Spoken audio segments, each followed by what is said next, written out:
relax, be cool.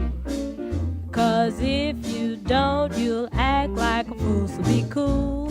Hey everybody, welcome to Get Busy Watching. I'm your host, Honest Dan. Let's talk movies. Valentine's month. Anyone else already annoyed? I'm all for a horror film that's got a comedic edge to it. Now, before seeing this, I actually thought it looked pretty generic, especially with the killer outside of his gimmicky heart eyes mask that glow in the dark. Ooh, so unique.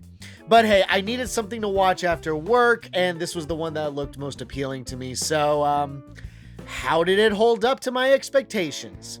This is my honest opinion of Heart Eyes.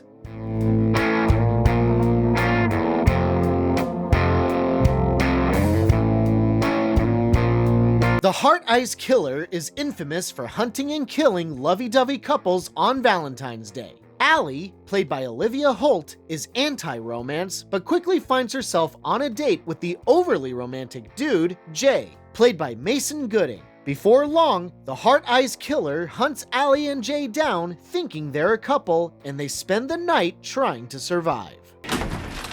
I'll protect you. No.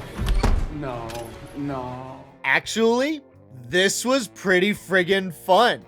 I've still, as of yet, not seen the rom-com slasher that I personally would like to see. I'm still waiting for the day where someone shoots the movie in that tried and true rom-com way, and like it stars Reese Witherspoon and Hugh Grant or something like that, and then it pivots hard into the gory, gritty fun of a slasher.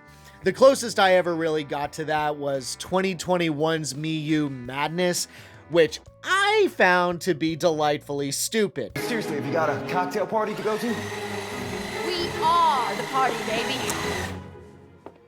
I acknowledge that I am in the minority on that, so c'est la vie on that. But as for this one, it's pretty enjoyable. It opens strong with a couple about to pop the question set to Lone Star's ever-popular Amazed, with a hired photographer meant to capture the perfect moment, who gets straight murdered. Then the boyfriend gets an arrow to the face where one of his eyes darts off in a different direction. That was a fun detail. Then the girlfriend gets crushed in a crushing machine.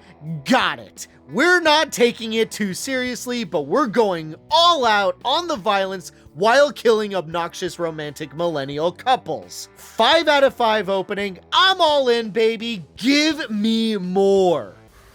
Give me.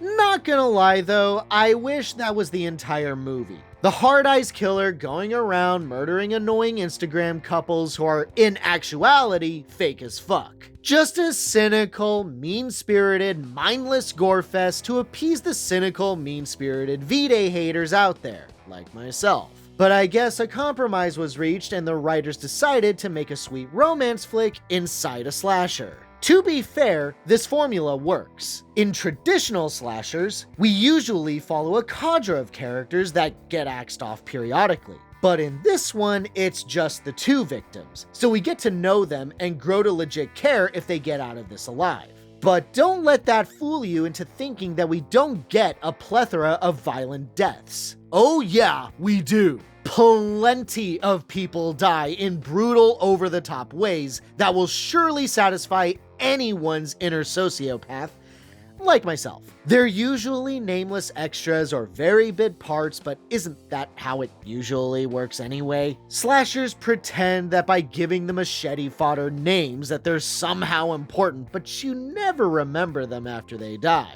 Oh no, they killed the slut. Oh no, they killed the jock. I'll miss how jockey and slutty they were. Okay, yeah, next death, please. Future slasher writers, take some notes. As for the Heart Eyes Killer, the only thing that makes him stand out is his mask. Despite the goofy design of the hard eyes, it helps to make him distinguished. And the glow isn't just a gimmick, it's night vision. Oh, that's different. So that's how killers can see in the dark, playing into that trope. That made me giddy. I mean, It's still kind of a gimmick because the killer only uses it the one time, but it's a fun spin regardless. Beyond the mask, his overall look is totally bland. All black, a trench coat, yawn.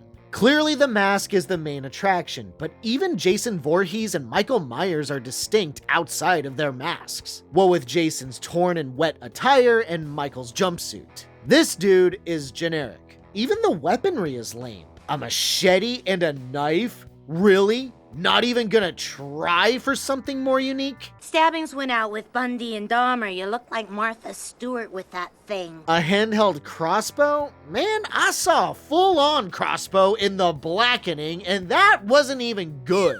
Yeah, okay, there's some variety, like a flagpole and a lug wrench, but unless the killer has his own staple weapon, it's just asking for him to fade into obscurity. You're a movie of the week.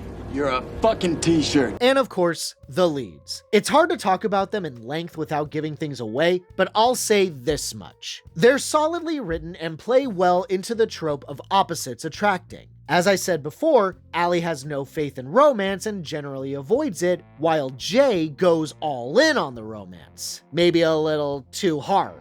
That dynamic is fun to watch as their relationship develops over the course of the story. Even when their backstories get dumped through exposition, they still maintain the opposites attract motif, but for different reasons. Again, no spoilers. Bottom line, it's cute and they're enjoyable characters to follow. I won't pretend this was perfect, though they are small gripes in the grand scheme of things. There are some jokes that I felt like were weak sauce. There's a bit where Allie and Jay are taking a cab home from their botched date, and their driver was just a little too involved in the situation. I don't know who thought that was funny, but it was more annoying than anything. And it does hit some traditional tropes that I really wish would stop. Like the slasher instantly disappearing, that always bugged me. What are these guys trained in instant transmission? And even in the drive-in movie scene, I feel like not enough people died. Even that terrible Texas Chainsaw Massacre remake knew that if you're gonna put a bunch of influencers in the same nauseatingly neon party bus as Leatherface, you get the blood and meat flowing like a broken dam. But here, 2 decent deaths, and I was a bit sad that others died by PG-13. Well, that was a complete waste of time. But these are nitpicks. The movie as a whole is so much fun. You will wince in pain and laugh out loud, no matter if you are a cynic during this time of year or you actually believe in true love. It's as cute as it is awesome. Frankly, I think it's the perfect date movie, so I highly recommend it. My honest rating for Heart Eyes, a strong 4 out of 5. You're tall and ripped and perfectly capable of defending yourself. These muscles were not made for violence, they're for cuddling. Okay. Thanks so much for watching, you guys. I really appreciate it. Hit that like or dislike button. All engagement is welcomed. Subscribe to the channel for more reviews. And as always, have a great day, stay safe and healthy out there, and hope to see you soon. Eat or drink, but just remember that it's later than you think. So be cool, just relax. So be cool.